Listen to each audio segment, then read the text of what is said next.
What's good? What's good, everybody? Welcome back to another episode of The Urban Platform Speaks.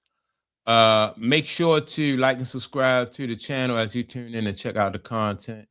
And with that being said, man, I want to speak on a recent comment that I read from a fan, right, about LeBron James, and it. Now the fan said that once LeBron James, when he retired, like nobody wants LeBron James to be a analyst. People won't want anything to do with him as far as like hearing his opinions and his breakdowns of basketball. And I was like, wow, that's kind of I never thought about that until, like I said, I read it from a fan. But then I thought about like when people wanted to hear from Kobe Bryant when Kobe retired, and they wanted to like his insights and how Kobe thought about the game, how Kobe prepared and how he researched and how he studied and what he thought about the current game. People wanted to hear about it. People want to hear from Charles Barkley about, the and before Charles Barkley even retired, everybody knew that Charles Barkley would do really well as as an analyst for basketball. And so you see him sitting up there with on those different networks with everybody and going around and interviewing because when Charles Barkley give his when he give his opinion about basketball and stuff like that, you listening to somebody who really liked it, who loved the game of basketball, and he's sharing his experiences and his knowledge about the game. Same thing with Kobe, Magic Johnson, man. When Magic Johnson talk about the game, you're listening to somebody and like his enthusiasm, man. He talk about Larry Bird, Michael Jordan, and his experience with those guys in the league. And that's good for fans. Fans want to hear that. But it's not the same with LeBron James. Like, when even with LeBron James, he do these podcasts and stuff like that. It seemed more like LeBron James is trying to either push a narrative or LeBron James is really complaining about the sport. You don't get that side of LeBron James like where you like he's talking about he's really laying down some knowledge about the game and giving some insight into how he prepared or how taxing it was mentally and physically, like when he went up against Kevin Garnett and Paul Pierce and stuff. I mean, just some inside insight to his experience with the game and you don't get like he loved the game of basketball. It's more like he tolerated the game of basketball for what basketball could do for him. So because he had that mentality about basketball, that's not going to really attract fans to want to hear what he has to say about basketball. Even years after Michael Jordan retired, man, and Mike Jordan came on and gave like 3 minute interview. I think Mike Tirico may have asked him 2 or 3 questions. And that every week, I think they did like 3 weeks or three, maybe 4 interviews, and they broke it down into like 3 minute segments. But those interviews went viral. Like people want to know what Michael Jordan think about the game of basketball. What he had to say about like the game today, how it's played. People want to know that because of what Mike meant to the game. Um, Mike being an ambassador of the game. People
All right, let me see where I'm at with this. Let me see. Okay, so I'm back. Sorry about that. Yeah, now the same way people wanted to hear from like somebody like Tom Brady, because those guys really, guys like Tom and Peyton Manning, like in their sport, they really appreciated the game, and they have knowledge that people want to hear from people who was excellent at the game and put everything that they had to offer into the game. Like with LeBron James, um, you really don't get that, you know, and so there's not going to be that much of a demand to hear LeBron James speak about the game because LeBron James, in my opinion, he cheated the game, and so later on you can't reap the benefits of having fans be in demand and stuff like that when you cheated the game. And then there's a lot of resentment, like I'm reading comments where Laker fans are really ready for him to leave and retire, and he get pushed back on all some of the things he's done as far as like bringing his son into the league. He get pushed back on getting this guy JJ Redick hired, and a lot of different things that LeBron James did throughout his career. It caused him to be too really polarizing. Not somebody who was an ambassador for the league. It's just too much controversy surrounding him. Whereas though, like I said, people want to hear from Peyton Manning. People want to hear from Tom Brady and all the greats in the sports. People want to hear from. I don't know if people like how much people really want to hear from Tiger Woods. Some people might. I'm not really into golf, so I don't know what the demand or what the demand for somebody like Tiger Woods would be because I don't really follow golf like that. But I don't really think so. I don't think Tiger Woods is somebody who's a personable person, like somebody like a Charles Barkley, like I said, can give an interview, and you're gonna get a sound bite from Charles Barkley. He's gonna say something funny, and he's gonna be honest, right, about his opinion. Same thing with like Shaq and Kenny, but you don't get that from LeBron James. That what you would get from. So I can't see. I have to agree with the fan who said LeBron James probably won't be in high demand as far as like being an analyst. He can have his own platform, right?